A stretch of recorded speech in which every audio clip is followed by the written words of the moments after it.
Welcome back, you night owls. Tonight we plunge into the suffocating, coal-dusted world of Victorian England's miners, where the air is thick with grit and the sun's a distant rumour. Picture a boy, barely 12, his face already smudged black, gripping a flickering lamp as he steps toward a pit that swallows men whole. And, spoiler alert, they probably won't survive this. So, before you get comfortable, take a moment to like the video and subscribe, but only if you genuinely enjoy what I do here. Drop a comment with your city and local time. I'm curious where you're drifting off to this tale. Now, dim the lights, maybe turn on a fan for that soft background hum, and let's ease into tonight's journey together.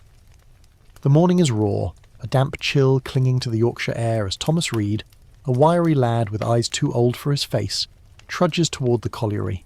It's 1842, and the village of Barnsley hums with the clatter of clogs on cobbled paths, miners streaming toward the pit head like ants to a crumb. The skies are bruised grey, spitting drizzle that mixes with coal dust to form a gritty paste on Thomas's cheeks. He's been at this for 2 years, ever since his father's cough turned bloody and the family's bread dwindled. His mother's voice still echoes, "You're the man now, lad," and it weighs heavier than the pick he'll soon swing. The colliery looms ahead, a skeletal beast of wood and iron, its winding gear creaking like an old man's joints. Men and boys cluster at the pit head, their breath fogging in the cold, trading gruff nods or the odd jest to mask their dread. "Hope the devil's not waiting down there today," one mutters, sparking a chuckle, though nobody's fooled. The mine's a hungry thing, and every shift feels like tempting fate. Thomas clutches his tin lunch pail, bread and a sliver of cheese if he's lucky, and joins the queue for the cage, the rickety lift that'll drop him into the earth's belly. His stomach twists, not from hunger but from the thought of those tight, airless tunnels where the dark presses like a living thing. Victorian coal mines fuel Britain's roaring industrial revolution, powering steam engines and heating homes, but the cost is paid in sweat and lives. By the 1840s, over 200,000 people, men, women and children as young as 5, work in Britain's mines, churning out millions of tons of coal yearly. The work is brutal, the hours endless, often stretching 14 hours a day, 6 days a week. Yet there's a quirky twist. Miners believe knocking on wood before a shift wards off cave-ins, a superstition born from the creaking timbers that hold up the tunnels. Historians still argue whether these rituals genuinely calmed fears or just distracted from the inevitable. Thomas's turn comes, and he steps into the cage, a cramped metal box swaying on its cable. The overseer, a sour-faced man named Grimsby, barks orders, his moustache flecked with tobacco. "Move, you lazy lot, or I'll dock your pay."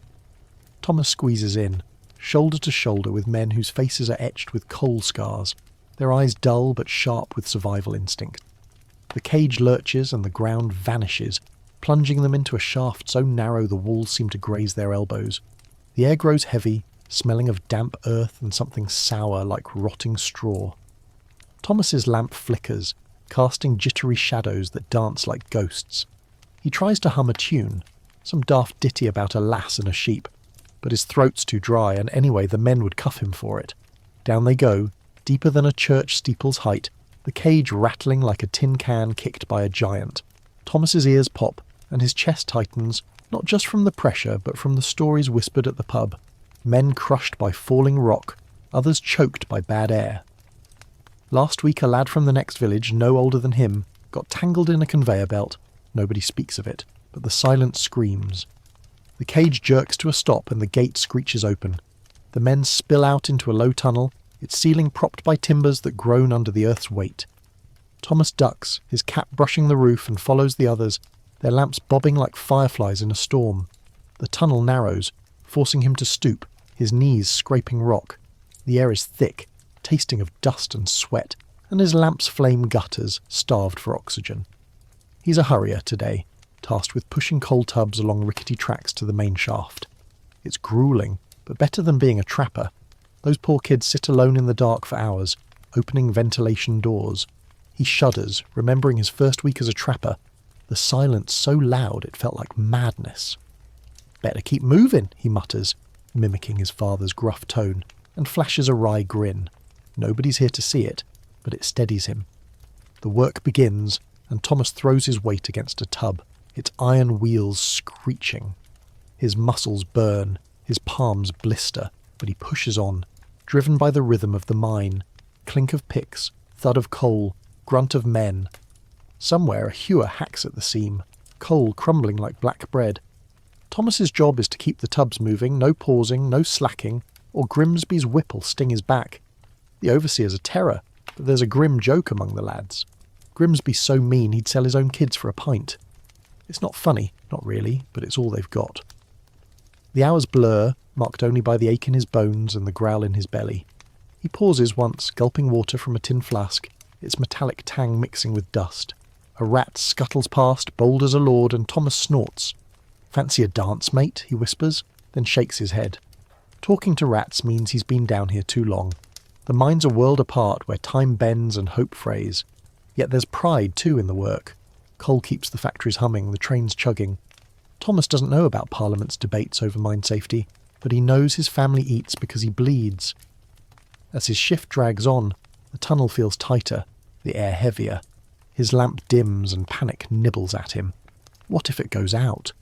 He's heard of men lost in the dark, wandering till they drop. He fumbles with the wick, coaxing a frail flame, and presses on, his breath ragged. The mine's alive, creaking and shifting, and every sound's a warning. He thinks of his mother's face, her weary smile, and pushes harder. The tubs wait a cruel master. This is his life, day after day, a boy buried alive to keep the world turning. And somewhere above, the sun climbs, indifferent. Thomas's boots scuff the tunnel floor, his lamp casting a feeble glow as he shoves the coal tub toward the main shaft. The mine's oppressive hush wraps around him, broken only by the distant clink of picks and the groan of timbers overhead. But not all miners move like Thomas, hustling through the dark. Deep in the labyrinth of tunnels, children, some as young as 6, sit alone, their small bodies hunched in pitch-black alcoves, waiting for the creak of approaching carts. These are the trappers, the youngest cogs in the colliery's grim machine, tasked with opening and closing ventilation doors to keep air flowing through the mine. Their world is one of solitude, silence and shadow, and it's where we find Sarah, a 7-year-old with smudged cheeks and a cough that rattles her frail frame. Sarah perches on a rough-hewn stool, her back pressed against the damp rock wall, a rope in her hands tied to a wooden door a few feet away. When she hears the squeal of cartwheels or the shuffle of boots, she yanks the rope, swinging the door open to let miners or coal tubs pass, then pulls it shut to redirect the airflow. It's simple work, but vital. Without these doors, the mine's ventilation system fails, letting deadly gases pool in the tunnels. The air she breathes is stale, thick with coal dust that coats her lips like bitter chalk.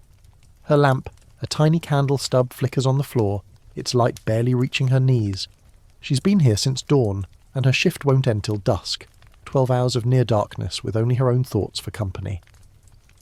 In Victorian England, child labour in mines is a grim reality, with thousands of children under 10 employed in collieries by the 1840s, as documented in the 1842 Royal Commission on Mines. Their small size makes them ideal for cramped tunnels, and their families, often destitute, rely on their meagre wages. Yet there's a quirky detail. Some trappers carve tiny figures from coal scraps, horses, birds, even faces, to fend off boredom, leaving them scattered like offerings to the mine's spirits. Historians still argue whether these carvings were mere play or held deeper meaning, perhaps a plea for safety in a world that offered none. Sarah's hands tremble as she grips the rope, her fingers raw from hours of pulling. The door's heavy, and each tug strains her skinny arms. She hums a nursery rhyme, the one her mother sings at home, ring-a-ring-a roses, but the words falter, drowned by the mine's eerie quiet. The silence is worse than the work. It presses on her ears, makes her heart thump too loud, and sometimes she swears she hears whispers in the dark, though she knows it's just the wind through the tunnels, or hopes it is. The older trappers tell tales of knockers, ghostly miners who tap on walls to warn of cave-ins, or lure kids deeper into the shafts. Sarah doesn't believe them, not really, but she keeps her candle close, its flame a frail shield against the unknown. Her stomach growls, a sharp pang that makes her curl tighter. Her lunch, a crust of bread wrapped in cloth, sits untouched. She's saving it for later when the hunger gets meaner. She thinks of her brother Tom, a hurrier like Thomas, somewhere in these tunnels, pushing tubs with his head bowed. They started at the mine together last year, after their father lost a hand to a rockfall. "We'll be brave," Tom had said, squeezing her hand, but bravery feels far away now. She wipes her nose on her sleeve, leaving a black streak, and mutters, "Silly mine, trying to scare me." It's a weak joke, but it steadies her like a pebble tossed into a pond. The hours crawl, marked by the occasional rumble of a cart or the gruff voices of miners passing through. "Hurry up, lass," one snaps as she fumbles the rope, and she flinches, yanking the door open just in time. Her cheeks burn with shame. She's slow today, her hands clumsy from the cold. The miners don't linger. They've got their own burdens, hacking coal or hauling it to the surface. Sarah's alone again, the door creaking shut, the silence rushing back. She shifts on her stool, her legs numb, and picks at a coal chip, rolling it between her fingers. Maybe she'll carve something later, a star to remind her of the sky she hasn't seen since morning. The mine's dangers lurk beyond her small station. Fire damp, a flammable gas, can ignite without warning, and choke damp steals breath like a thief. Sarah's too young to understand the chemistry, but she knows the stories, whole shifts wiped out by a single spark. Her candle's a risk, but without it she'd be blind, and the dark's worse than any gas. She checks the flame, coaxing it higher, and whispers, "Stay lit, you daft thing." Another joke, softer now, as if the mine might overhear and take offence. The timbers above her creak, a low moan that makes her freeze. She holds her breath, waiting for the roof to hold, and when it does, she exhales, her chest loosening. Sarah's not alone in her toil. Across Britain's coalfields, thousands of trappers sit in similar alcoves, their childhoods traded for pennies. The 1842 report shocked polite society with tales of children working in near-naked conditions, their bodies warped by labour. Reformers pushed for change, but progress is slow. Mine owners argue kids are essential, and families can't afford to lose their pay. Sarah's wages, a shilling a week, buy her family's porridge, and she clings to that thought when the dark feels too heavy. She's small, but she's mighty, her mother says, and the words glow like her candle, faint but stubborn. As her shift drags on, Sarah's eyelids droop, the monotony numbing her mind. She jerks awake when a cart rumbles near, scrambling to pull the rope. The door swings open, and a hurrier, maybe Tom, maybe not, grunts past, his lamp bobbing. She calls out, "Oi, you seen a ghost yet?" but gets no answer, just the squeal of wheels fading. She grins anyway, a spark of defiance in the gloom. The mine's a beast, but she's learned its tricks. Stay alert, keep the candle burning, and don't let the quiet win. She thinks of home, the cramped cottage where her mother's knitting by the fire, and it pulls her through another hour. The cold seeps deeper, and Sarah wraps her arms around herself, her breath fogging in the dim light. Her cough worsens, a dry hack that shakes her ribs. Coal dust is a silent killer, lodging in lungs, but she doesn't know that yet. She just knows her chest hurts, like it's full of gravel. She sips from a tin cup, the water tepid and gritty, and dreams of the moment she'll climb into the cage and see the sky again. The mine's grip is tight, but it can't hold her forever. For now she waits, rope in hand, a tiny sentinel in a world that forgets her name. Sarah's candle gutters, its frail light trembling as she yanks the ventilation door shut, the rope biting into her palms. Far from her lonely alcove, Thomas Reed shuffles back toward the pithead, his coal tub delivered, his muscles screaming from the effort. The mine's tunnels twist around him, a maze of damp rock and creaking timbers, but his focus narrows to the next task, boarding the cage, the rickety lift that hauls miners up and down the shaft. It's time for his crew to descend deeper, to a new seam the overseer's itching to exploit. The cage waits like a trap, its iron bars rattling in the draught, and Thomas's stomach lurches at the thought of the plunge, a drop so steep it feels like falling off the earth. He joins the cluster of miners at the shaft, their faces smudged and weary, lamps dangling from their belts. The air here is colder, a damp breath rising from the depths, carrying the sour tang of coal and something metallic like blood. The cage sways on its cable, a metal box barely wide enough for 10 men to cram inside, its floor slick with mud and spit. Overseer Grimsby looms nearby, barking orders, his whip coiled but ready. "Step lively, you slugs, or you'll be walking to China," he snaps, and the men shuffle forward, no one daring to meet his glare. Thomas, shorter than most, squeezes into a corner, his lamp pressed against his chest, its flame a faint comfort in the gloom. The cage ride is a daily ordeal, a mechanical beast that groans and shudders as it carries miners hundreds of feet below ground. In the 1840s, Britain's coal mines rely on these lifts powered by steam engines at the surface to access deeper seams. Some shafts plunge over 1,000 feet, a distance unimaginable to those above. Yet there's a quirky detail. Miners often sing bawdy songs during the descent, their voices echoing off the shaft walls, a defiance against the terror of the drop. Historians still argue whether these songs were a genuine morale boost or a desperate mask for fear, a debate that lingers in dusty archives. The gate clangs shut, trapping Thomas and the others in the cage's tight embrace. A bell rings above, signalling the engine man, and the floor jerks beneath their feet. The cage plummets, a sickening lurch that presses Thomas's stomach into his throat. The shaft walls blur past, jagged rock lit by the flicker of their lamps, and the wind howls, stinging his eyes. He grips the bars, knuckles white, and tries not to think of the cable snapping. Last year, a cage in Durham broke free, killing 8 men in a heartbeat. The miners stay silent. No songs today, just the rattle of the cage and the thud of their own hearts. Thomas mutters, "Faster than a runaway cart, this," a weak joke that earns a grunt from the man beside him. The drop feels endless, the air growing heavier, warmer, as they sink deeper. Thomas's ears pop, and his chest tightens, the pressure of the earth squeezing from all sides. The cage sways, scraping the shaft with a screech that makes his teeth ache. He thinks of Sarah, tucked in her trapper's nook, and wonders if she hears the same creaks, the mine's restless mutterings. The thought steadies him, a callback to the kids scattered through these tunnels, all bound by the same grind. He adjusts his cap, coal dust trickling down his neck, and braces for the jolt when the cage hits bottom. It comes hard, a bone-rattling thud that knocks the breath from him. The gate screeches open, and the men spill out, ducking into a low tunnel that smells of sweat and sulphur. Thomas stumbles, his legs wobbly, but there's no time to pause. Grimsby's voice echoes, urging them toward the new seam. The tunnel narrows, forcing them to stoop, their lamps casting jittery shadows that twist like spectres. The air is thick, clinging to Thomas's skin, and his lamp's flame shrinks, starved for oxygen. He checks it, coaxing the wick, and whispers, "Don't you dare quit on me." Another joke, softer now, as if the mine might overhear and take it personally.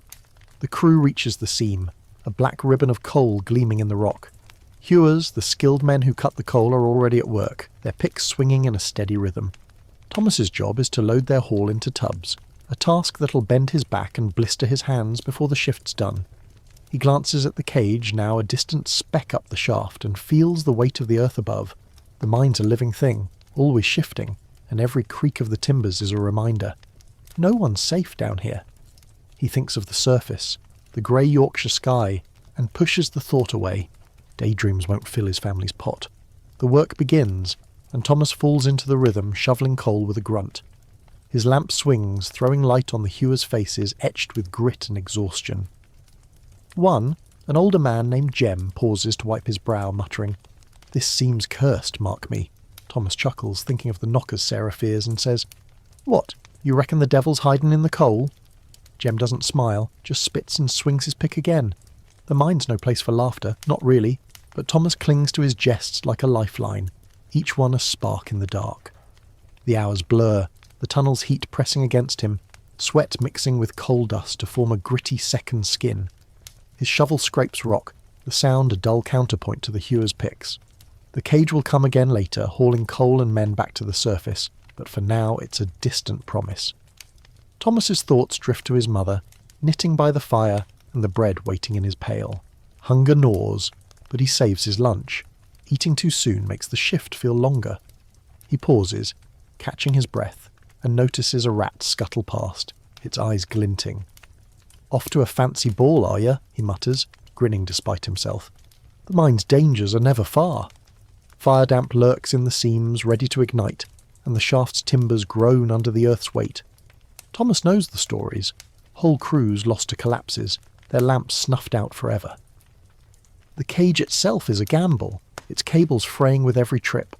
Yet the miners keep moving, driven by need and habit, their lives tethered to the coal that fuels the nation.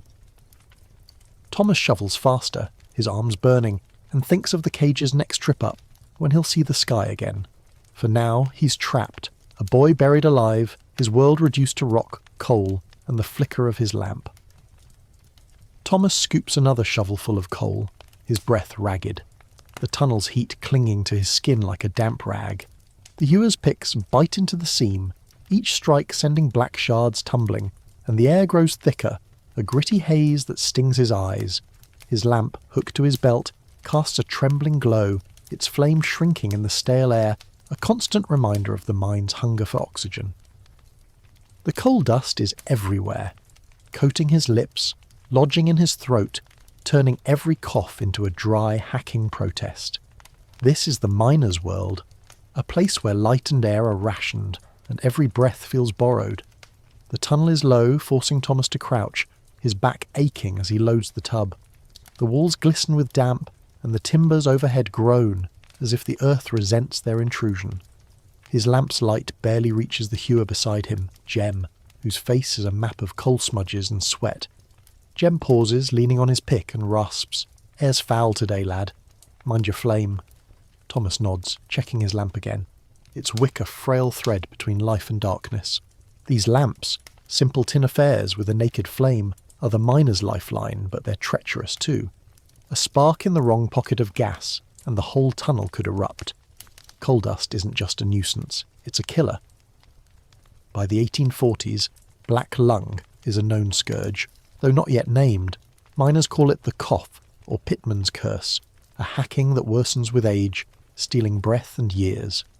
Medical reports from the time note thousands dying young, their lungs scarred by decades of dust. Yet there's a quirky twist. Some miners chew tobacco to clear their throats, spitting dark gobs into the tunnels, believing it fights the dust's grip. Historians still argue whether this habit was pure superstition or offered any relief, a debate muddied by the era's shaky science. Thomas's cough comes sharp and he spits, tasting grit. He thinks of Sarah, tucked in her trapper's nook, and hopes her air's cleaner, though he knows better. The mine's a beast, its breath poisoning everyone. He adjusts his lamp, coaxing a brighter flame, and mutters, "Burn proper, you lazy spark." It's a weak joke, but it keeps him grounded, a flicker of defiance against the dark. The tunnel's heat presses harder, sweat trickling down his spine, mixing with dust to form a gritty paste. His shirt, already patched, clings to him, and he longs for the cool Yorkshire breeze, a world away above.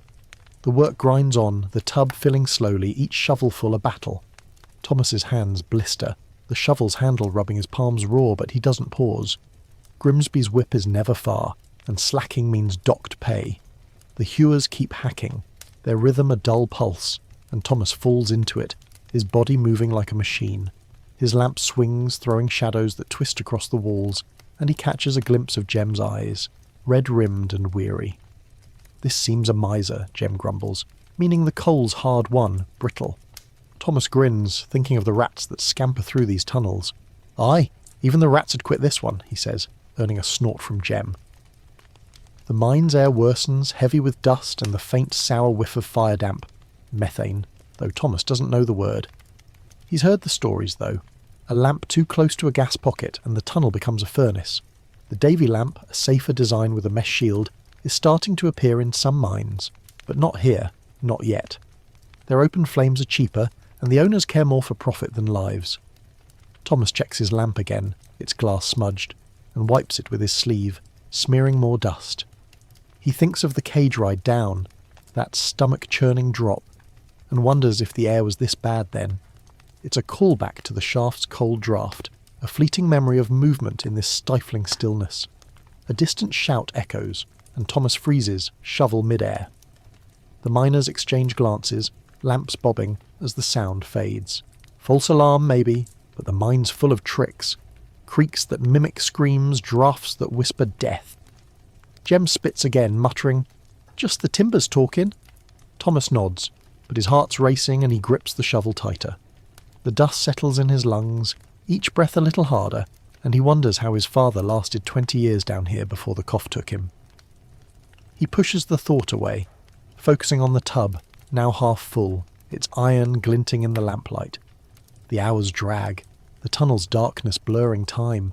Thomas's legs cramp from crouching and his throat burns, but he keeps shoveling, driven by the rhythm and the fear of Grimsby's wrath.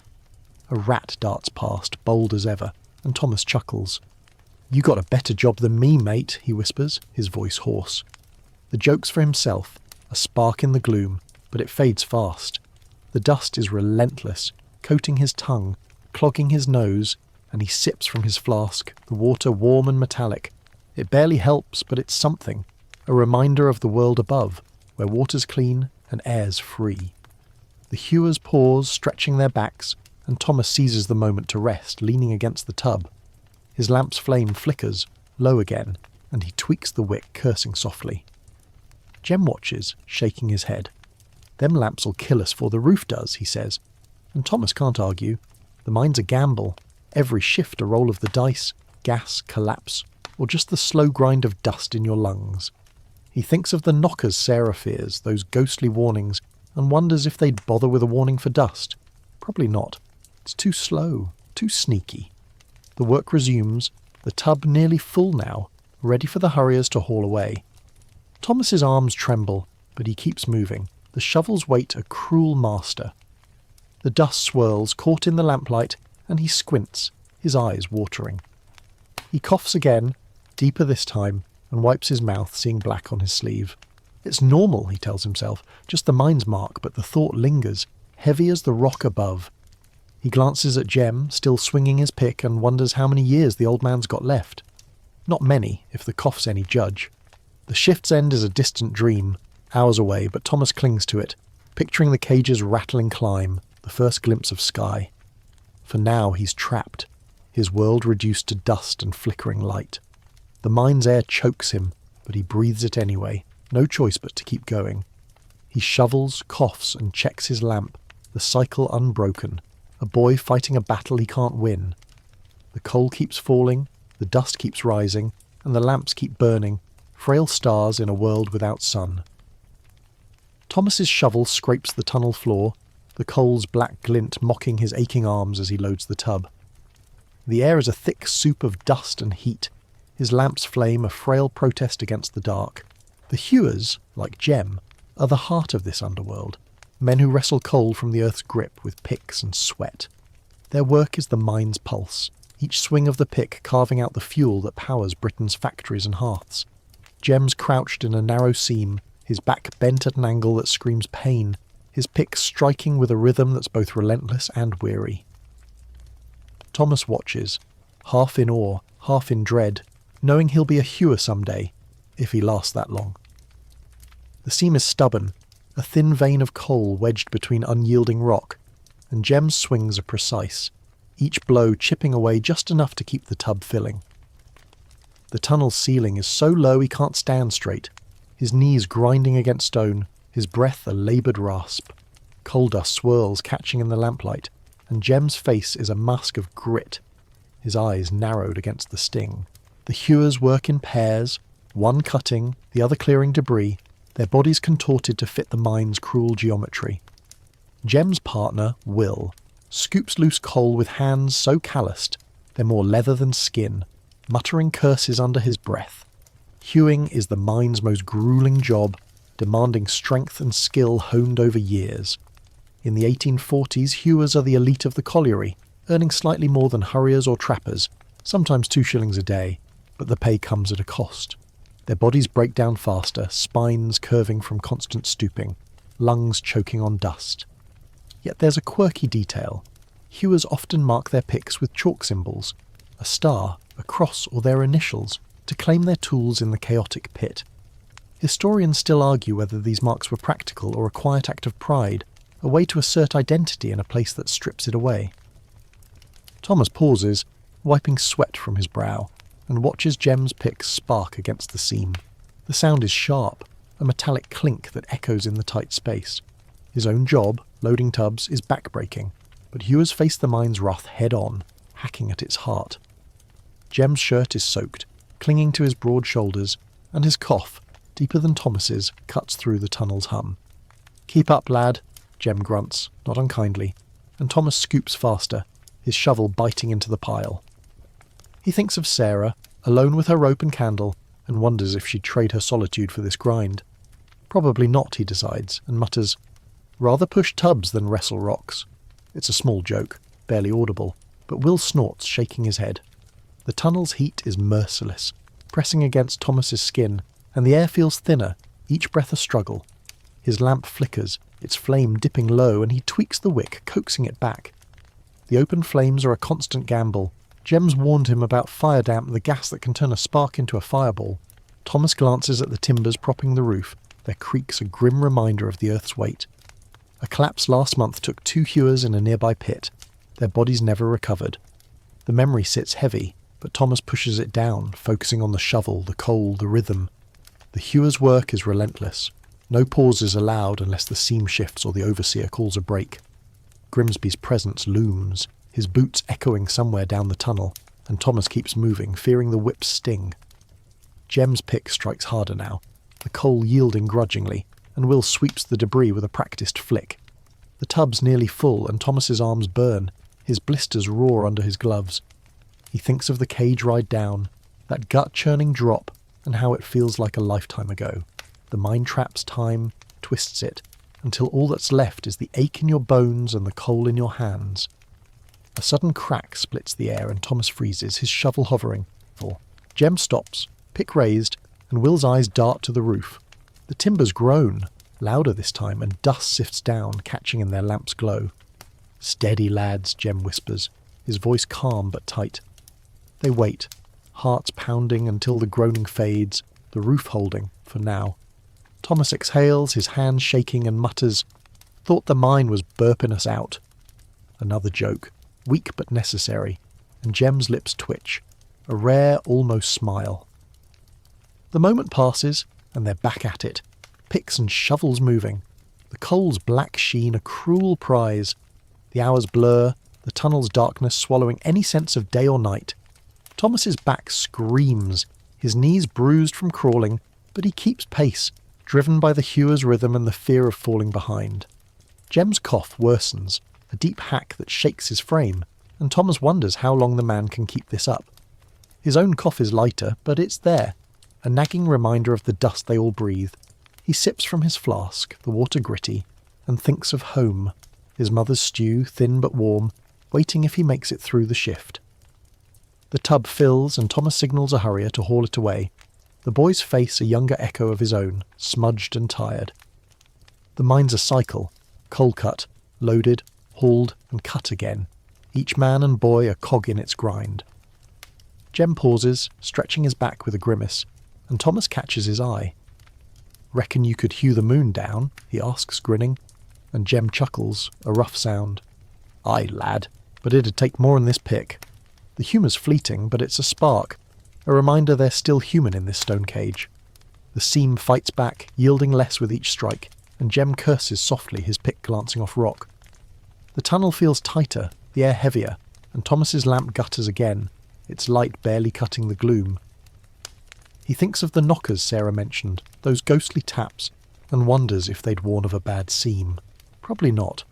They're as fickle as the mine itself. The work grinds on, the tub refilling, and Thomas's world narrows to the shovel's weight, the coal's dust and the flicker of his lamp, a fragile star in the endless dark. Thomas heaves another shovelful into the tub, his arms trembling, the coal's sharp edges biting through his gloves. The tunnel's air is a stifling mix of dust and heat, and Jem's pick clinks steadily, carving out the seam's black heart. The mine hums with its grim rhythm, picks, shovels, the squeal of distant carts, but beneath it lies a constant threat, one that needs no overseer's whip to instill fear. Fire damp, the invisible gas that seeps from the coal, waits like a predator, ready to turn a single spark into a roaring inferno. Today that threat becomes real, as a sudden blast shakes the mine, testing the courage of every soul trapped below. The explosion comes without warning, a deafening roar that splits the tunnel's quiet.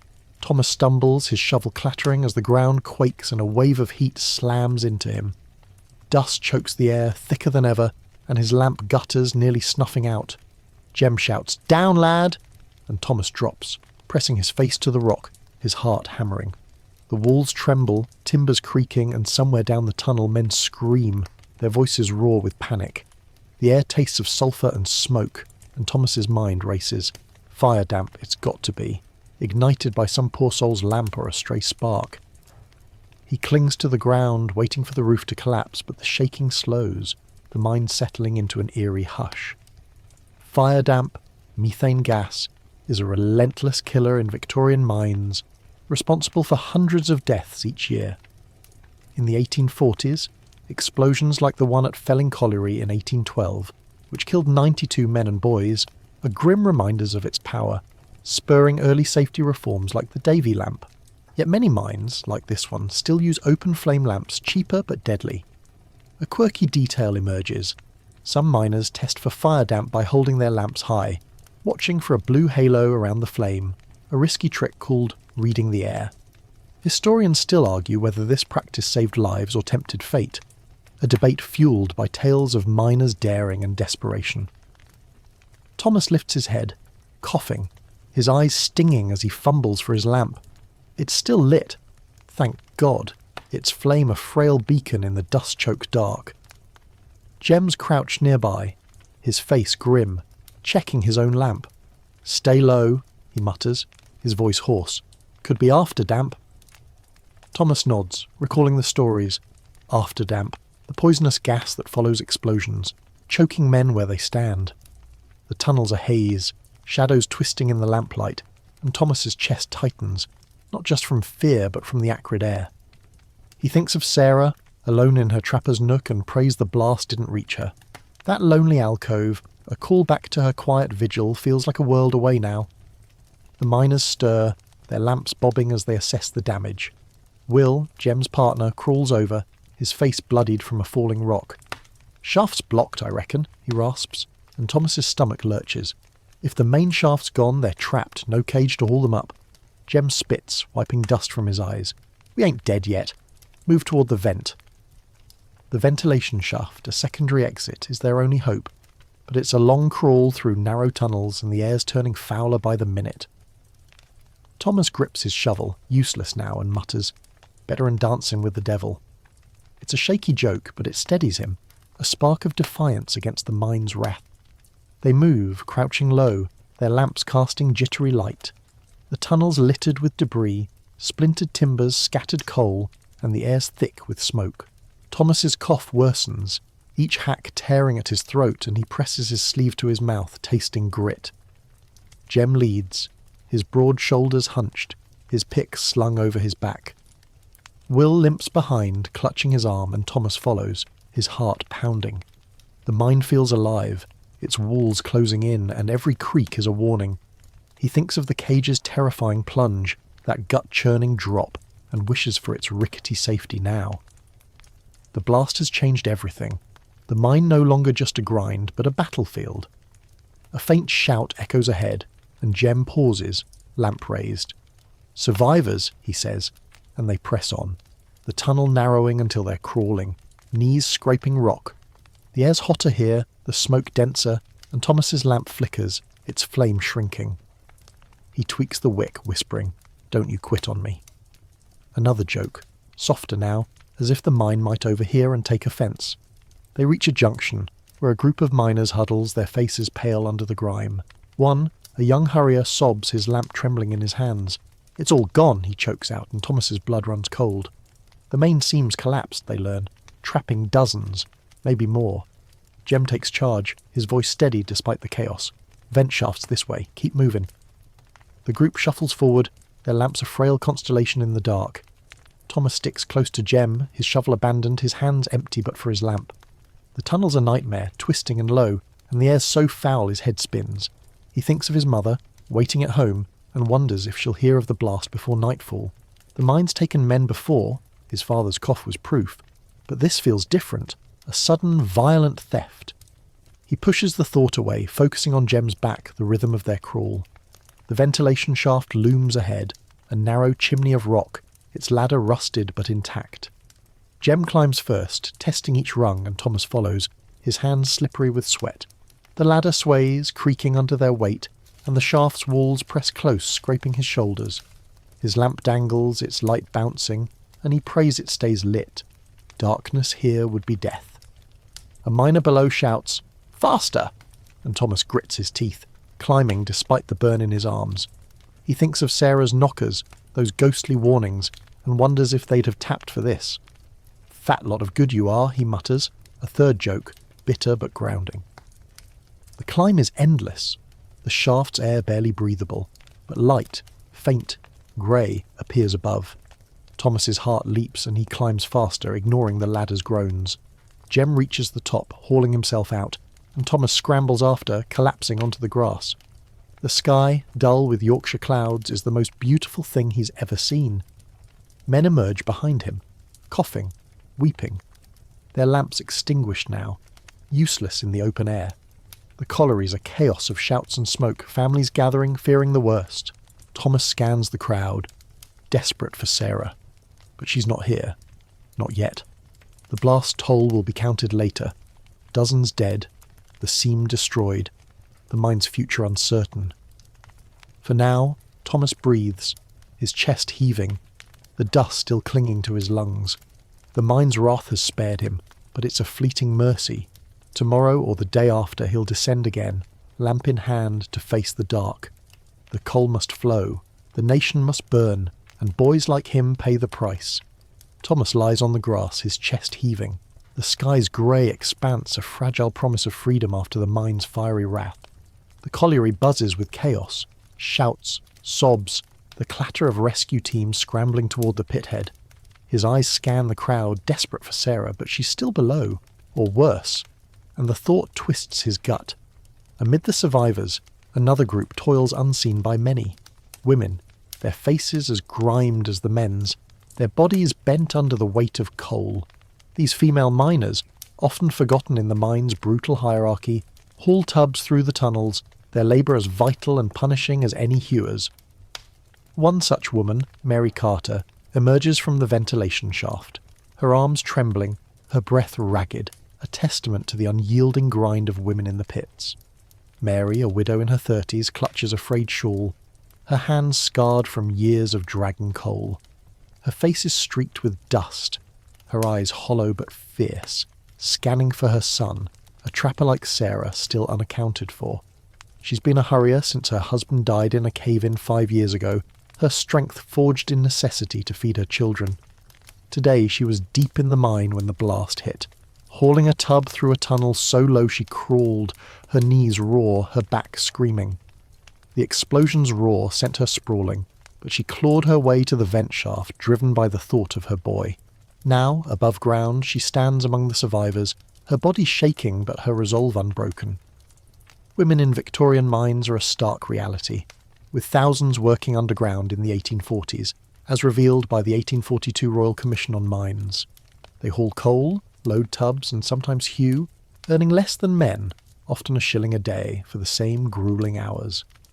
The Commission's report, with its vivid sketches of women crawling in rags, shocked polite society, spurring laws to ban them from underground work by 1843, though enforcement lags. A quirky detail persists. Women often tie their hair with coal-dusted rags, creating makeshift headscarves that double as sweatbands, a practical touch in the stifling tunnels. Historians still argue whether their exclusion from mines was liberation or economic ruin, as many families lost vital income. Mary's breath catches as she coughs, the dust still thick in her lungs, a callback to Thomas's own hacking struggle in the tunnels. She adjusts her shawl, its edges frayed, and moves toward the pithead, where families cluster, their faces tight with dread. The air smells of smoke and damp earth, the colliery's wound still bleeding black plumes from the shaft. Mary's boots, worn thin, squelch in the mud, and she grips a lamp, extinguished now, its tin warm from her hand. She thinks of her son, John, sitting by his ventilation door, and prays the blast spared his nook. He's a tough one, she mutters, a weak joke to herself, but her voice cracks, betraying her fear. The mine's tunnels where Mary toiled are a labyrinth of pain for women. They crawl through seams barely 2 feet high, dragging tubs with leather straps around their waists, their bodies bent like question marks. The straps chafe, leaving welts, and the coal's weight, sometimes 200 pounds, grinds their bones. Mary's knees are scarred, her spine curved from years of this, yet she moves with a grim grace, her strength a quiet defiance. She remembers her first shift, how the dark swallowed her, and how she learned to hum hymns to keep the silence at bay. Abide with me, soft and steady, a shield against despair. The blast's aftermath unfolds around her. Men shout orders, hauling ropes and timbers to clear the shaft, while women, those who worked above ground, bring water and bandages. Mary joins them, her hands steady as she tears cloth for a wounded miner, his arm mangled by falling rock. "Hold still, lad," she says, her voice firm, and he nods, teeth gritted. She thinks of the hewers like Jem, their picks silenced now, and wonders how many lie trapped below. The mine's a beast, she knows, and it doesn't care for man, woman, or child. She glances at Thomas, catching his eye, and sees the same fear. Sarah's still missing, a shared ache that binds them. Mary's work underground was no easier than the men's, though the pay was meaner. She hauled tubs through tunnels where the air was foul, the timbers creaking and the threat of fire damp ever present. The open flame lamps, like the one Thomas carried, were her light and her peril, their sparks a gamble with every step. She once saw a woman's lamp ignite a gas pocket, the flash blinding, the screams brief. Mary survived by instinct, keeping her flame low, her eyes sharp. "Daft thing trying to cook me," she'd muttered then, a bitter joke that earned a laugh from her crew. Humour's scarce, but it's a lifeline, like the coal dust rags in her hair. The crowd thickens, families pressing closer to the pit head, their whispers a low hum. Mary spots a friend, Ellen, another hurrier, her face pale. "Any word?" Mary asks, and Ellen shakes her head. Her own children still below. They stand together, silent, their shared toil a bond stronger than words. The mine's taken husbands, brothers, and now it hungers for more. Mary thinks of the knockers Sarah feared, those ghostly taps, and wonders if they warned of the blast. "Fat lot of good," she mutters. Another joke, softer now, as if the mine might overhear and take offence. The rescue effort falters. The shaft's too blocked, the air too toxic. Mary's heart sinks, but she stays, helping where she can, her hands busy to keep her mind still. She thinks of John's smile, his small hand in hers when they walked to the pit at dawn. He'd carved a coal bird for her once, a tiny thing she keeps by her bed, a callback to the trapper's quiet art. The memory stings and she blinks back tears, focusing on the wounded miner, his groans fading as she binds his arm. The day drags, the sky darkening, and Mary's body aches, her strength waning. She sips from a shared flask, the water tepid, and thinks of the tunnel's heat, the dust that choked her. Her cough, like Thomas's, is a constant now, a reminder of the mine's slow poison. She glances at the shaft where smoke still curls and prays for John, for Sarah, for all the souls below. The mine's a cruel master, but women like Mary endure, their labour a quiet roar in its dark heart. For now, she waits, her shawl tight, her eyes on the pit, a mother, a miner, unbowed. Mary stands at the pit head, her shawl drawn tight, her eyes fixed on the smoking shaft where her son, John, and others like Sarah remain trapped. The colliery's chaos swirls around her, men hauling ropes, women tending the wounded, children clutching mothers' skirts. Thomas, nearby, coughs into his sleeve, his face pale but searching, still hoping for Sarah's small frame to emerge. Below, in the mine's dark veins, another group toils in silence, their presence as vital as any miners yet often overlooked. Pit ponies, sturdy beasts bred for the tunnels, sharing the burden of hauling coal through the suffocating dark. One such pony, Bess, navigates the chaos of the blast's aftermath, her hooves steady despite the trembling earth. Bess, a shaggy Shetland with a coat matted by dust, plods through a tunnel littered with debris, her harness creaking under the weight of a coal tub. Her handler, a boy named Sam, grips her reins, his lamp casting a faint glow on her sweat-slicked flanks. The blast's shockwave rattled her, her ears twitching at the roar, but she kept moving, her instinct honed by years underground. Her eyes, large and dark, reflect the lamplight, and her breath snorts in the foul air. a mix of smoke and dust that clings to her muzzle. Sam pats her neck, muttering, "Good lass, keep on," his voice a frail anchor in the chaos. Bess's world is one of endless tunnels, heavy loads, and the sharp tug of reins, a life as gruelling as any miner's. Pit ponies are a backbone of Victorian mining, with thousands working in Britain's collieries by the 1840s, hauling coal where human strength falters. These small, hardy horses, often Shetlands or Welsh breeds, live much of their lives underground, stabled in dark, damp caverns, emerging only rarely to see the sun. A quirky detail stands out. Some ponies are taught to respond to whistles, their handlers using sharp notes to guide them through the labyrinthine tunnels. Historians still argue whether this training eased their toil or merely tightened their bondage, a debate rooted in the era's uneasy view of animal labour. Bess's hooves clop against the rock, her tub scraping the tunnel's narrow walls. The air is thick, her nostrils flaring as she snorts out dust, a callback to Thomas's own choking coughs in the seam.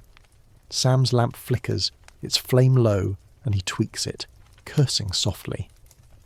The blast has blocked the main shaft, but Bess knows these tunnels, her memory a map of twists and turns. She pulls steadily, her muscles bunching, though her ribs show through her coat. She's fed oats and hay, but never enough. Sam's hand trembles, his face smudged, and he thinks of the surface, the green fields Bess hasn't seen in years. "Reckon you'd outrun a racehorse up there," he mutters, a weak joke, but Bess only flicks an ear, her focus on the path ahead. The tunnel's ceiling is low, timber splintered from the blast, and Sam ducks, guiding Bess around a pile of fallen rock. Her hooves slip on loose coal, but she recovers, her strength a quiet marvel. Pit ponies like her haul tons of coal daily, their tubs linked in trains that rattle through the dark. Bess has done this since she was 3, brought underground as a foal, her eyes adjusting to a world without daylight. The mine's noises, creaking wood, distant shouts, are her only music, and she's learned to flinch at the crack of a whip or the groan of a collapsing seam. Sam's gentle with her, unlike some handlers, but the work's still cruel, her flanks scarred from old lashes. The blast's aftermath has scattered the mine's rhythm. Sam and Bess were near a ventilation door when it hit, spared the worst, but the tunnels are a maze of danger now. Fire damp lingers, a threat to Sam's lamp, and after damp, carbon monoxide, could choke them both. Bess senses the foul air, her head lowering, her pace slowing, and Sam trusts her instinct, pausing to listen. The silence is heavy, broken by a faint shout. Survivors, maybe, or rescuers digging above. He urges Bess on toward a secondary shaft where miners might gather. "Come on, lass, you're tougher in this mine," he says. Another joke, softer now, as if the dark might swallow his words. They reach a junction where a group of miners huddles, their lamps dim. One, a hewer named Tom, nods at Sam. "Good to see you, lad, and that beast of yours." Bess stands patiently, her breath steaming, as the men debate their next move. The vent shaft's close, but the tunnel's unstable, timbers groaning under the earth's weight. Sam strokes Bess's muzzle, her warmth a comfort, and thinks of Sarah's lonely trapper nook, a callback to the children scattered through the mine. He wonders if Bess's strength could haul a cart to save them, but the paths are too choked, the air too thin. Bess's life is one of unrelenting toil. She's stabled in a damp cavern, her stall barely wide enough to turn, her feed trough slick with mould. Miners like Sam care for her, brushing her coat, checking her hooves, but the mine's no place for kindness. She's worked blind in some tunnels, her eyes bandaged to ease the strain, though Sam refuses that cruelty. Her tail's docked, a grim custom to keep it from tangling in harnesses, and her coat's patchy from rubbing against rock. Yet she endures, her heart steady, pulling loads that would break a man. Sam thinks of the whistles he uses, sharp trills that guide her, and wonders if she dreams of open fields. The group moves, Bess leading, her tub left behind. She's their guide now, her sure hooves finding the path. The tunnel narrows, forcing the men to crawl, their lamps scraping rock. Bess lowers her head, her harness jangling, and Sam stays close, his hand on her flank. A timber cracks above, dust sifting down, and the men freeze, but Bess keeps moving, her calm a quiet command. Sam's lamp gutters, and he shields it, whispering, "Stay lit, you daft thing." A third joke, bitter but grounding, as the mine's threats press closer. The vent shaft appears, its ladder a frail hope. The men climb, but Bess can't follow. Ponies rarely leave the mine, their lives bound to its depths. Sam ties her reins to a timber, promising, "I'll be back, lass." Her dark eyes watch him go, unblinking, and he climbs, the light above a distant star. On the surface, the colliery's a storm of grief, but Sam's thoughts stay with Bess, alone in the dark, her strength unyielding. The mine's taken much, but ponies like her keep its heart beating, their silent suffering a price no one counts. Sam stumbles from the ventilation shaft, his legs weak, the Yorkshire sky a dull relief after Bess's steady guidance through the mine's chaos. The pithead swarms with families, their faces etched with fear as smoke still curls from the ruined shaft. Mary stands nearby, her shawl clutched tight, her eyes searching for John, while Thomas scans for Sarah, his cough a harsh echo in the cold air. Below, the mine's dark grip holds many, but above, life grinds on in the mining village, where wages, meagre and hard-won, barely keep families fed. For Thomas's mother, Ellen Reed, and others like her, these paltry earnings are a lifeline, stretched thin by the mine's relentless demands. Ellen sits in her cramped cottage, a mile from the colliery, her knitting needles clicking in the dim light of a tallow candle. Her hands, rough from washing coal-soaked clothes, tremble slightly. She's heard whispers of the blast, but no runners brought word of Thomas or Sarah yet. The cottage is sparse, a table, 2 chairs, a straw mattress shared by the family.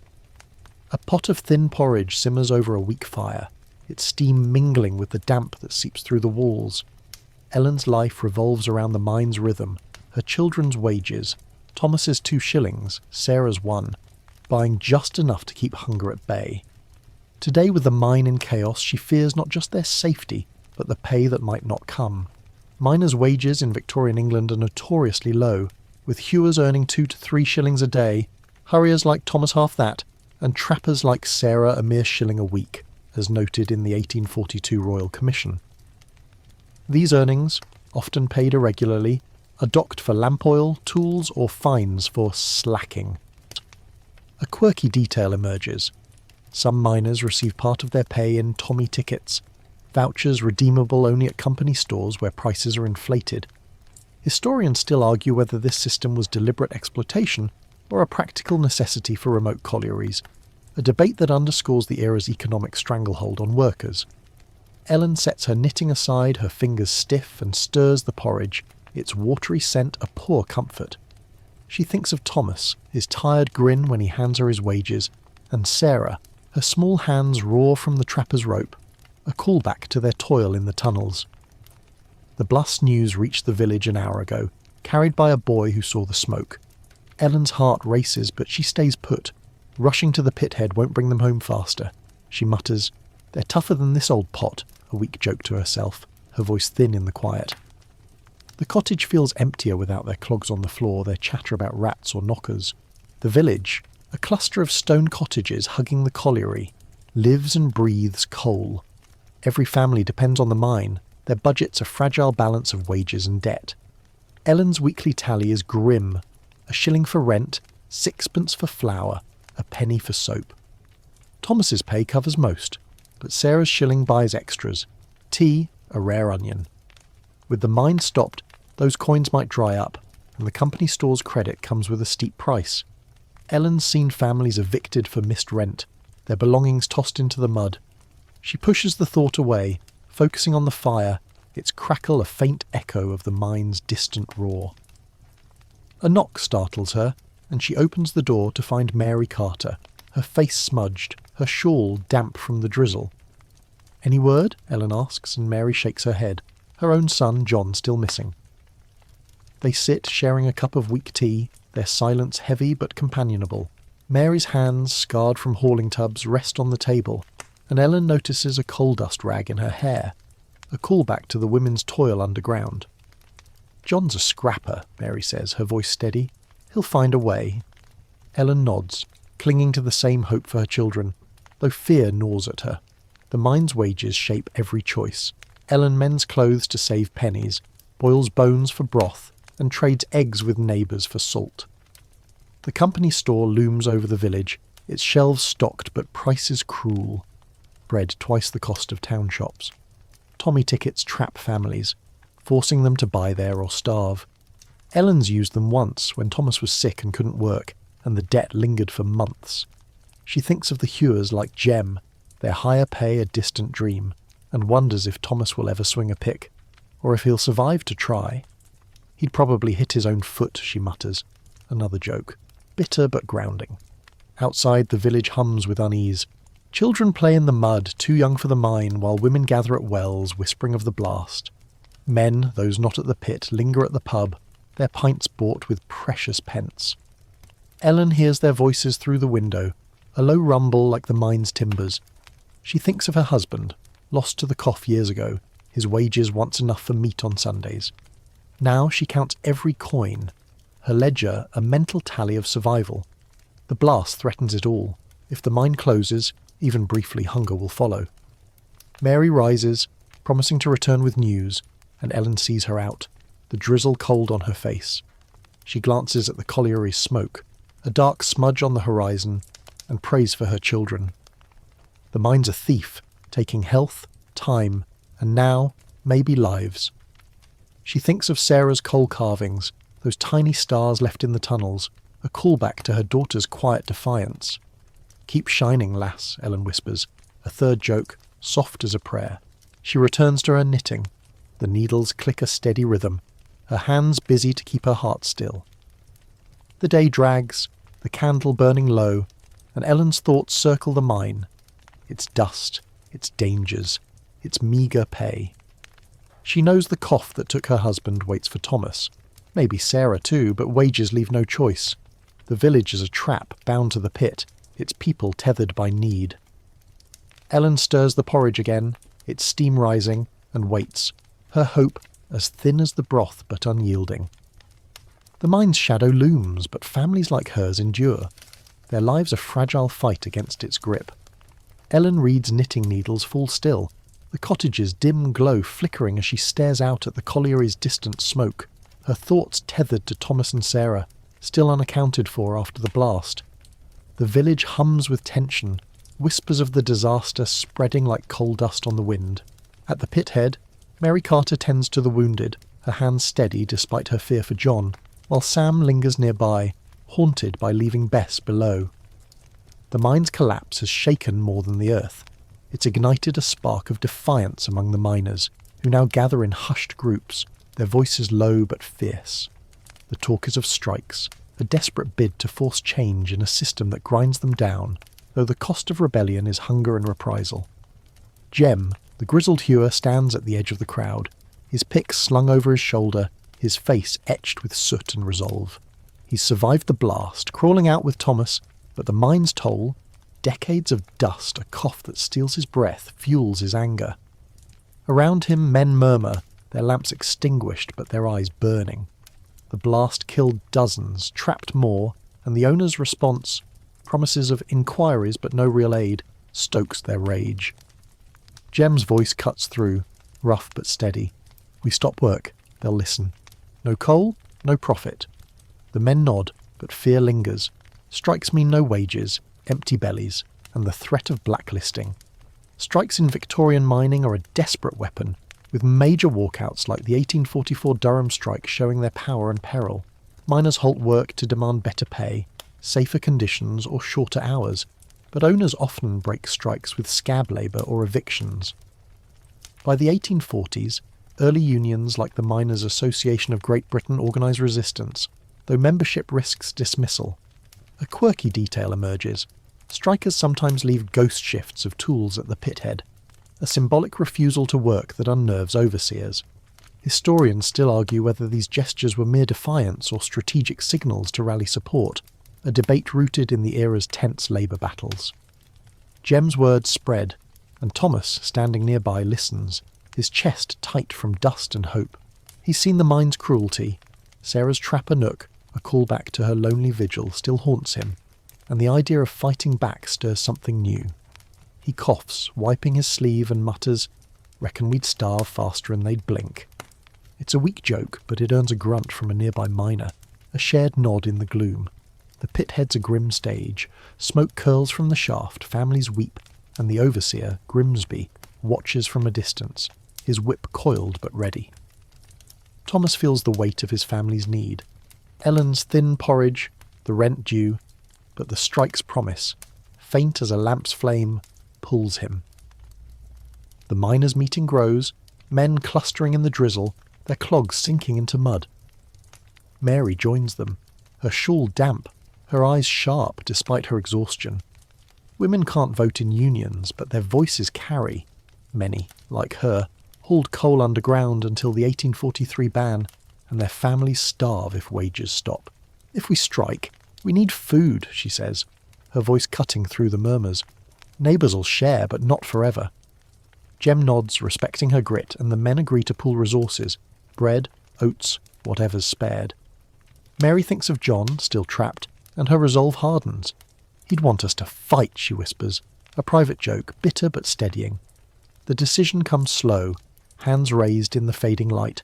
They'll strike at dawn, refusing to enter the mine until the owners pledge safer lamps and fairer pay. Thomas feels a thrill mixed with dread. Ellen's face, worn by worry, flashes in his mind. He knows the company store's Tommy tickets, a callback to their economic trap, will tighten their grip if wages stop. Yet the blast's horror, friends lost, the shaft's ruin, demands action. He glances at Sam, who nods, his thoughts on Bess left in the dark. The ponies can't strike, but their handlers can, a small justice for their shared toil. Night falls, the village alive with whispered plans. Families gather in cottages, sharing meagre suppers, their talk of the strike a mix of hope and fear. Ellen, hearing from a neighbour, clutches her knitting, her heart torn. She's proud of Thomas's courage, but dreads the hunger to come. The mine's wages, thin as they are, keep them alive, and a strike could break that thread. She thinks of Sarah's coal carvings, those tiny stars, and mutters, "You'd tell 'em to fight, wouldn't you?" Another joke, soft as a prayer, her hands trembling as she stirs the fire. The strike begins at dawn, the pit head eerily quiet. No clogs shuffle, no lamps flicker, just a line of miners, arms crossed, their breath fogging in the cold. Jem stands at the front, his cough harsh but his stance unyielding. Thomas is there, his cap low, his blisters raw from yesterday's shovel. Mary joins the women, bringing water and bread, her eyes on the shaft where John's fate hangs. Grimsby stalks the edge, shouting threats, docked pay, eviction, but the miners hold firm, their silence louder than his whip. Thomas mutters, "He's madder'n a rat in a sack," a third joke, earning a chuckle from Sam, a spark in the tension. Days pass, the strike a gruelling test. Hunger gnaws, children cry, and the company store refuses credit. Neighbours share what they can, potatoes, broth, but stocks dwindle. The owner sent agents, offering half measures, a few Davy lamps, no pay raise. Jem rejects them, his voice hoarse. "We're not dogs begging scraps." The miners cheer, but their bellies groan. Thomas thinks of Ellen, her porridge thinner each day, and doubts creep in. He sees Mary, her face gaunt but fierce, and remembers her words. "We need food." The villagers' grit, forged in the mine's shadow, keeps them standing, but the cost mounts. The strike's ripple reaches beyond the village. News spreads to nearby pits, where miners watch, some joining, others fearing reprisal. The owners dig in, hiring scabs from distant towns, but the ghost shifts, picks left at the pit head, haunt their efforts. Thomas helps stack the tools, his hands steady despite the cold.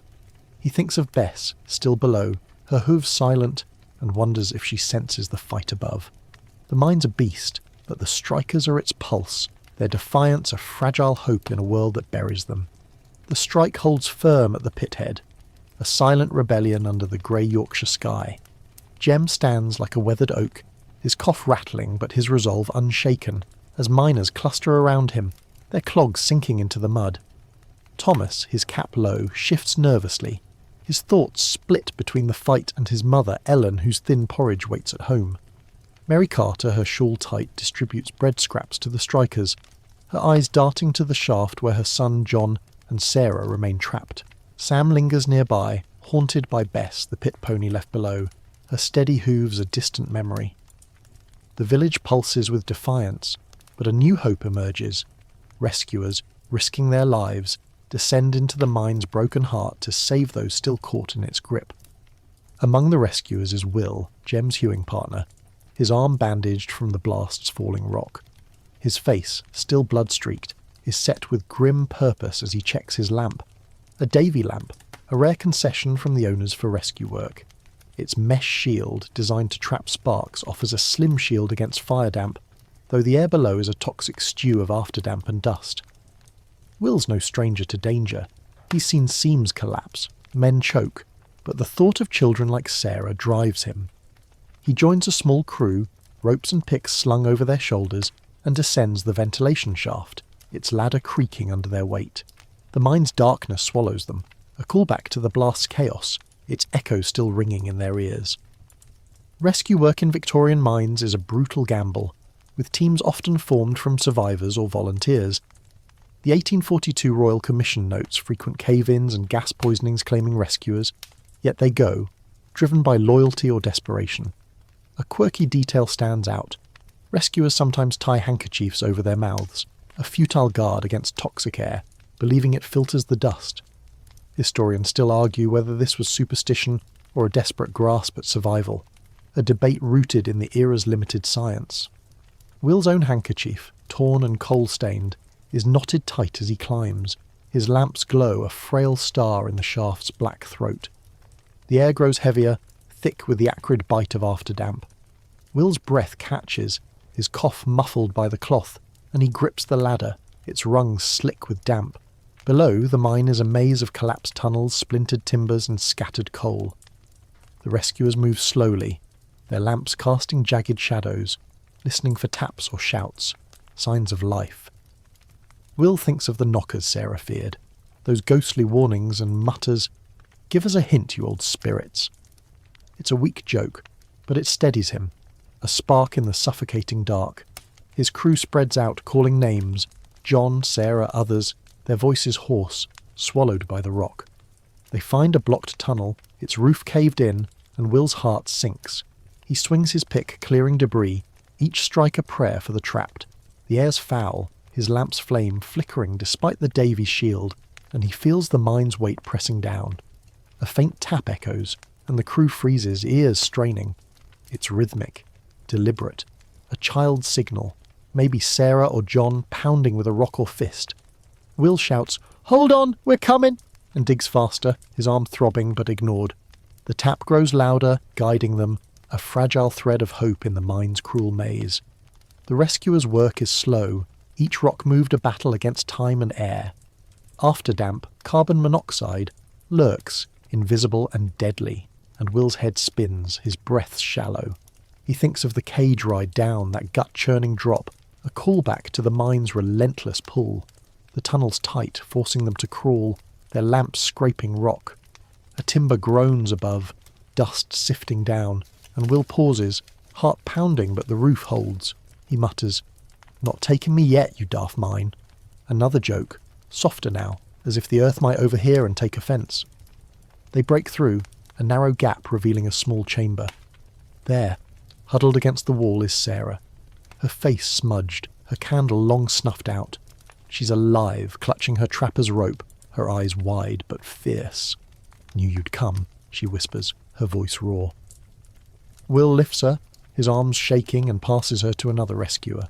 The crew searches on, finding John nearby, his small body curled beside a ventilation door, unconscious but breathing. Will's relief is sharp, but the mine's not done. More are trapped, and the air's turning deadly. Carrying Sarah and John, the rescuers retrace their path, the vent shaft their only escape. Will climbs last, his lamp dim, his lungs burning. Sarah clings to his back, her small hands gripping his shoulders, and he feels her tremble, her cough a faint echo of his own. The ladder sways, each rung a test, but the grey light above grows stronger. They emerge to cheers, families rushing forward, Ellen for Sarah, Mary for John. Thomas, waiting, sobs as he hugs his sister, her coal-dusted face pressed to his.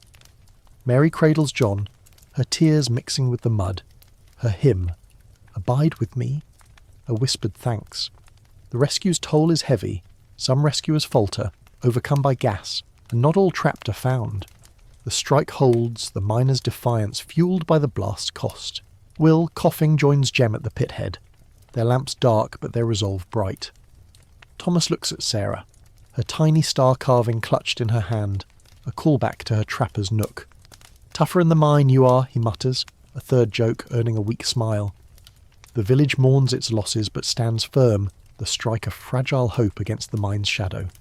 The rescuers, like Will, are its unsung heart, risking all for those the earth tries to claim. The pithead stands quiet under a drizzle. The strike's defiance a stubborn pulse against the colliery's smoking wound. Jem, his cough a harsh rasp, leads the miners, their faces gaunt but unyielding, as they block the shaft's entrance. Thomas clutches Sarah's hand, her small frame shivering but alive, her coal star carving pressed to her chest. Mary cradles John, still weak from the rescue, her hymn a faint hum, as she watches the horizon for the owner's response. Sam, haunted by Bess's dark eyes below, joins the line, his hands empty without her reins. The village's fight has drawn blood. Hunger gnaws, yet hope flickers, fueled by the rescuer's courage and a growing cry for reform.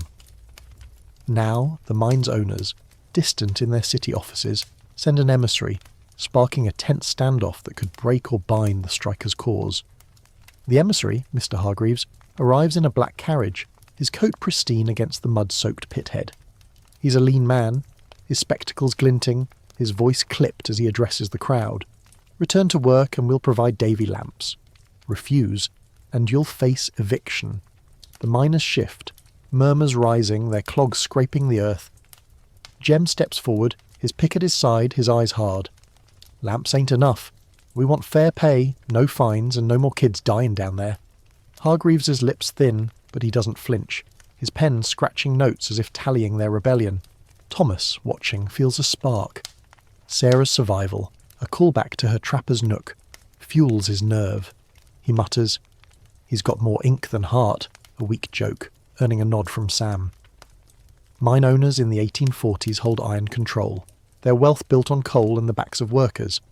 The 1842 Royal Commission exposed child labour and deadly conditions, but reforms, like the 1842 Mines Act, are slow to take hold, with owners dodging fines through loopholes. A quirky detail emerges. Some owners gift miners' families Christmas coal, a patronising gesture that masks their refusal to raise wages or improve safety. Historians still argue whether these acts were cynical or a genuine, if misguided, charity, a debate tied to the era's stark class divide. Hargreaves's offer, Davy lamps but no pay raise, echoes this pattern, a half measure meant to quell unrest without cost. Jem's defiance holds the line, but hunger weakens it. Families share scraps, potatoes, broth, but children cry, and the company stores Tommy tickets, a callback to their economic trap, loom as a last resort. Mary, her shawl damp, speaks up. "We've buried enough." No more. Her voice, steady despite her gaunt face, rallies the women who nod, their coal dust rags bobbing. Thomas thinks of Ellen, her knitting needles still, her porridge thinner each day. The strike's cost is brutal, but the blast's toll, dozens dead, including friends, demands more than promises. He squeezes Sarah's hand, her tiny star a silent vow to fight on. Hargreaves presses, his tone sharp. "You'll starve before we yield." Jem spits, his cough cutting the air. "We're starving already. What's new?" The miners laugh, a grim sound, and Thomas feels a surge. Jem's grit is theirs, forged in the mine's dark. But Hargreaves isn't alone. Grimsby, the overseer, flanks him, his whip uncoiled, and hired men, scabs from Leeds, lurk at the carriage, their clubs ready. The tension crackles, a standoff poised to break.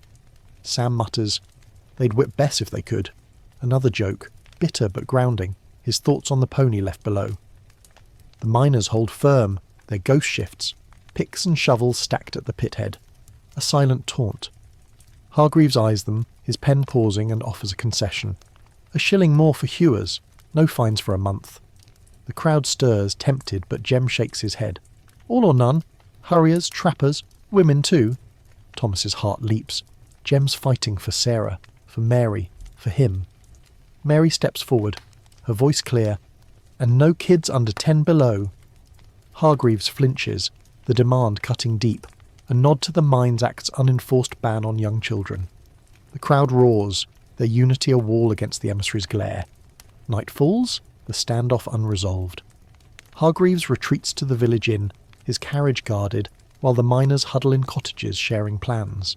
Ellen, hearing from Thomas, holds Sarah close, her relief at their survival warring with fear of eviction. She thinks of her husband's cough, the mine's slow theft, and mutters, "You'd tell him to stand tall, love," a private joke. Her knitting resumed to calm her hands. The village is a tinderbox, its people bound by shared loss. John's weak breaths, Bess's silent toil, the blast's uncounted dead. The strike's a gamble, but its spark spreads, with nearby pits whispering of joining. Days drag, the drizzle turning to sleet. The miners' line holds, their breath fogging, their bellies empty. Thomas, his blisters scabbed, helps stack more ghost shifts, his hands steady. Sarah, recovering, carves another coal star, her fingers slow but sure, a callback to her nook's defiance. Mary tends John, his cough easing, and sings, "Abide with me," her voice a thread of hope. Sam slips below at dusk, defying Grimsby's watch, to feed Bess, her muzzle warm against his hand. He whispers, "You're the real hero, lass." A third joke, soft as a prayer, her dark eyes unblinking in the stable's gloom. Hargreaves returns, his offer sweetened. A shilling for all, Davy lamps for every shift, and no children under 10 underground. Jem confers with the miners, their voices low, weighing hunger against victory. Mary speaks for the women. "It's a start, but we'll watch 'em." The vote is close, hands raised in the sleet, and they accept, but with a vow, no slacking on reforms, or they'll strike again. The pithead erupts in cheers, tempered by grief for the lost. Thomas hugs Sarah, her star carving pressed between them, and thinks of Ellen's relief, her porridge pot soon fuller. The mine reopens, its cage rattling once more, but the village is changed. The strike's won small gains, lamps, pay, a child labour ban, but the fight's not over. Jem, his cough worse, vows to push for unions, his pick a symbol of resistance. Mary, her shawl proud, plans to rally women for fairer work above ground. Thomas, older now, dreams of hewing beside Jem, his jokes a shield against the dark. Sarah, her trapper days done, carves stars for the village children, her art a quiet rebellion. The mine's shadow looms, but the striker's spark burns, a fragile light in a world that buries them. The colliery hums again, its cage rattling as miners descend, their new Davy lamps casting a safer, if dimmer, glow. Jem leads the hewers, his cough sharper but his pick steady, while Thomas, now a hurrier, hauls tubs with a quiet pride, his blisters healed into calluses. Sarah, barred from the mine by the strike's hard-won child labour ban, stays above, her coal stars gifted to village children, each a spark of her defiance. Mary Carter, her shawl less frayed, organises women for surface work, sorting coal, mending sacks, her voice a steady force. Sam tends Bess, the pit pony, her hooves still trudging the tunnels, her muzzle nuzzling his hand. The strike's gains, Davy lamps, a shilling raise, no children under 10 below, are fragile, and a new shadow looms. The push for lasting reform through unions and laws to break the mine's cruel grip. In the village, talk of unions grows, whispered in cottages and shouted at the pub. Jem, a founding member of the local miners' association, gathers men after shifts, their faces lit by candlelight as they draft demands, regular inspections, shorter hours, and pensions for those broken by the pit. Thomas listens, his cap in hand, feeling older than his years. The strike showed their power, no coal, no profit, but owners fight back, blacklisting union men and spreading rumours of radical plots. Ellen, at home, mends Thomas's shirt, her knitting needles quiet, and mutters, "You're stirring a hornet's nest, lad." It's a weak joke, but her eyes shine with pride, a callback to her husband's own union dreams before the cough took him. Unions in the 1840s are a fledgling force, with the Miners' Association of Great Britain formed in 1841, uniting thousands across coalfields. Strikes like the 1844 Durham walkout prove their muscle, but repression is fierce.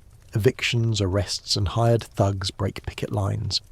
A quirky detail stands out. Union men sometimes wear coal dust smudges on their caps, a subtle badge of solidarity that baffles overseers.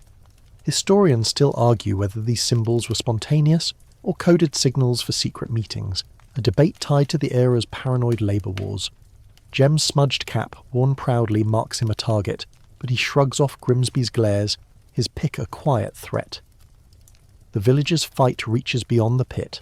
Mary, with other women, petitions the local magistrate for better wages in surface jobs, their coal dust rags swapped for cleaner shawls, a callback to their underground toil. They cite the 1842 Mines Act, demanding its enforcement, no women below, no children under 10, and safer conditions for all. The magistrate, a mine owner's cousin, dismisses them, but their petition spreads to newspapers, stirring distant reformers. Mary's voice, honed in the tunnels, carries weight, and she mutters, "They'll hear us, or we'll shout louder." Another joke. Sharp but steadying, her hymn, "Abide with me," now a rally cry. Thomas, hauling tubs below, feels the mine's weight. Dust in his lungs, timbers creaking, but the Davy lamp's glow is a small victory. He thinks of Sarah's stars, her gift to the village, and grins, muttering, "Brighter than this pit, them stars." A third joke, soft in the dark, keeps him moving, his shovel scraping coal. The mine's air is still foul, after damp a lingering threat, but inspections, another strike gain, are promised. Jem checks the seams, his experience guiding younger hewers, while Will, his arm healed, swings his pick beside him. The blast scars, collapsed tunnels, lost lives linger, but the miners' unity is a new strength, forged in grief. Sam, with Bess, navigates the tunnels, her whistle-trained steps sure despite the dark. He's joined the Union, his quiet care for the pony fueling his fight. Better stables, more feed, less cruelty. Bess's coat, less patchy now, gleams under his lamp, and he feeds her an apple, a rare treat. "You're worth more than their gold, lass," he whispers. A private joke, her snort a warm reply. Pit ponies, vital yet voiceless, inspire small reforms, straw bedding, weekly vet checks, gains tied to the Union's push. Sam dreams of Bess grazing above, a field she's never seen, but for now her hooves keep the mine's pulse. The owners, stung by the strike, tighten their grip. Mr. Hargreaves, the emissary, returns, his spectacles glinting as he announces efficiency measures, fewer breaks, higher quotas. Jem confronts him at the pit head, his voice hoarse. "You'll kill us faster, not smarter." The miners boo, their ghost shifts, tools stacked in protest, piling higher. Hargreaves retreats, but Grimsby lingers, his whip snapping air, a warning. Thomas, watching, feels a chill. The owners won't yield easily, and blacklists loom. He thinks of Ellen's thin porridge, a callback to their hunger during the strike, and vows to fight on, for her, for Sarah. The village organises, cottages becoming meeting halls. Ellen hosts women, their tea weak but spirit strong, planning aid for blacklisted families, bread, clothes, smuggled coins. Sarah, her fingers nimble, carves more stars, selling them for pennies to fund the cause. Her trapper days gone, she's found a voice, her art a quiet rebellion. Mary leads drills, teaching women to march, their shawls a uniform, their chants echoing the pit's rhythm. Jem trains men in secret, their union oath sworn over a coal lump, a nod to the mine's heart. Thomas, his cap smudged, takes the oath, his chest tight with fear and hope. Weeks pass, the Union's push meeting resistance. Inspectors arrive, their reports noting Davy lamps but ignoring quotas or fines. A cave-in kills 2 hewers in a nearby pit, fueling anger, and Jem calls a rally, the pit head packed. "We're not their tools," he roars, his cough cutting through. Mary adds, "Nor their mules," her eyes on Sam, who nods, thinking of Bess. The crowd cheers, their smudged caps a sea of defiance. Hargreaves, watching, scribbles notes, his carriage ready to flee. Thomas, beside Sarah, feels the village's pulse. Grief, hunger, but unbowed. He mutters, "We'll outlast their ink," a final joke, earning a smile from Jem. The fight's gains are small but real, lamps pay, child bands, pony care. But the mine's shadow endures. Jem's cough worsens, his union work a race against time. Mary's petitions reach Parliament, a distant hope. Thomas dreams of hewing, his jokes a shield. Sarah's stars light the village, her art eternal. Sam and Bess trudge on, their bond a quiet victory. The colliery's cage rattles, coal flows, but the miner's spark burns, a fragile light against a world that buries them. The colliery's cage clanks, lowering miners into the earth's dark veins, where Davy lamps flicker like trapped stars. Jem, his cough a jagged scar on his breath, hews coal with a stubborn rhythm, his smudged cap a badge of Union pride. Thomas, stronger now, hauls tubs beside him, his calluses thick, his jokes a shield against the dust. Sarah, above ground, carves coal stars for the village, her fingers nimble, her trapper days a fading memory. Mary Carter, leading women in surface work, marches with a petition in hand, her shawl a flag of defiance. Sam and Bess, the pit pony, trudge the tunnels, her hooves steady, his apple treats a quiet vow of care. The Union's spark burns, but new challenge rises. The owners push to mechanise the mine, threatening jobs and lives, forcing the village to confront a future where machines might outpace men. In the village pub, Jem gathers Union men, their faces etched by lamplight as they pore over a newspaper. It speaks of cutting machines, steam-driven blades tested in Scottish pits, slicing coal faster than any hewer. The owners, led by Mr. Hargreaves, see profit. Fewer workers, more coal, but the miners see ruin. Jem slams his fist, his cough cutting the air. They'll replace us with iron, leave us starving. Thomas, listening, feels a chill. His hurrier's work, hard won, could vanish. He thinks of Ellen's thin porridge, a callback to the strike's hunger, and mutters, "Reckon machines don't cough dust." It's a weak joke, but it earns a grim nod from Will, his hewing partner. Mechanisation in the 1840s is a creeping threat in mining, with early coal-cutting machines appearing in Britain's deeper pits. These devices, powered by steam or compressed air, promise efficiency but demand fewer hands, sparking fear among workers. The 1842 Royal Commission barely mentions them, focused on child labour, but by mid-decade trials in Lanarkshire pits show their bite. Jobs cut, accidents rising as men wrestle unfamiliar gears. A quirky detail emerges. Miners sometimes sabotage machines, loosening bolts or jamming blades with coal, a silent rebellion. Historians still argue whether this was futile resistance or a strategic delay, a debate tied to the era's clash between man and machine. Jem's Union plans a response, their smudged caps bobbing in the pub's haze. They'll demand training on machines, not replacement, and safety checks. Gears have maimed men in Scottish trials. Thomas, his cap smudged too, feels the weight of change. He's seen the mine's toll, Jem's cough, Bess's scars, but machines add a new fear. Obsolescence. He thinks of Sarah's stars, their quiet art, and wonders if she'd carve a machine's shape. Probably make it prettier than it deserves, he mutters. Another joke soft in the pub's din, his hands gripping his mug.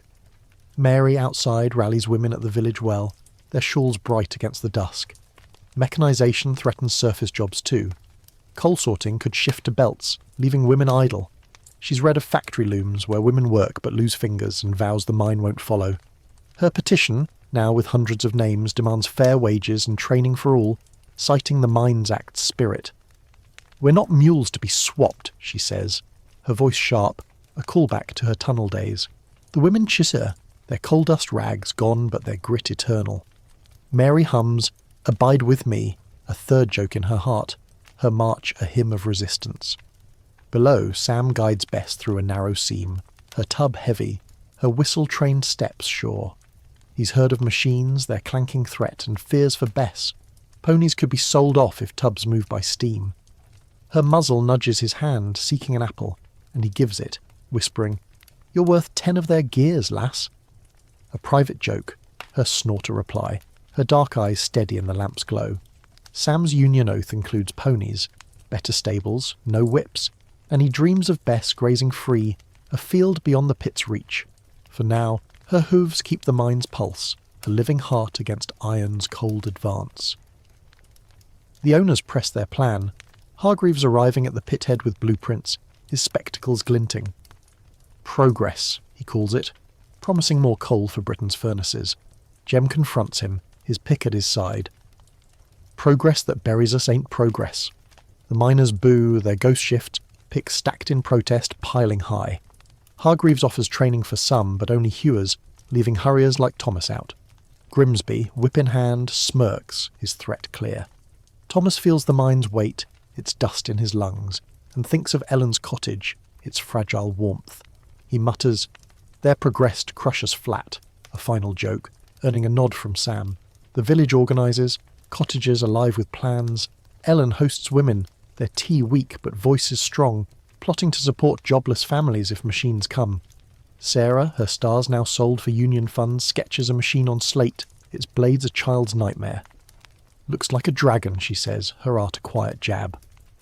Mary leads a march to the magistrate, their petition thicker, demanding a say in mechanisation. Jem trains men to negotiate, their union oath over coal a vow to endure. Thomas, his cap prouder, joins, his fear tempered by hope. Machines might come, but the village won't break. Weeks pass, tension mounting. A trial machine arrives, its steam hissing at the pit head, and miners watch, their smudged caps a silent line. It jams on its first run, coal dust clogging gears. Sabotage, some whisper, though none admit it. Hargreaves fumes, but Jem negotiates. Training for all, no job cuts for a year, and safety checks. The deal's grudging, but the miners cheer, their ghost shifts cleared. Mary's petition reaches a reformer in London, a faint hope for laws to slow machines. Thomas, hauling tubs, feels the mine's pulse, its Davy lamp a small victory. Sarah's stars shine in cottages, her art alight. Sam and Bess trudge on, their bond unbroken. The mine's iron threat looms, but the village's spark burns, a fragile fire against a world that buries them. Final section. The colliery's cage creaks, its descent slower now, as if the mine itself hesitates under the weight of change. Jem, his cough a constant shadow, hews coal with a weary precision, his smudged cap a faded emblem of the union's fight.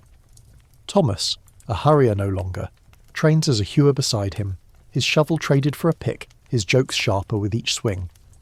Sarah's coal stars adorn village cottages, her hands now shaping clay at a local potter's, her art a bridge from the pit's dark.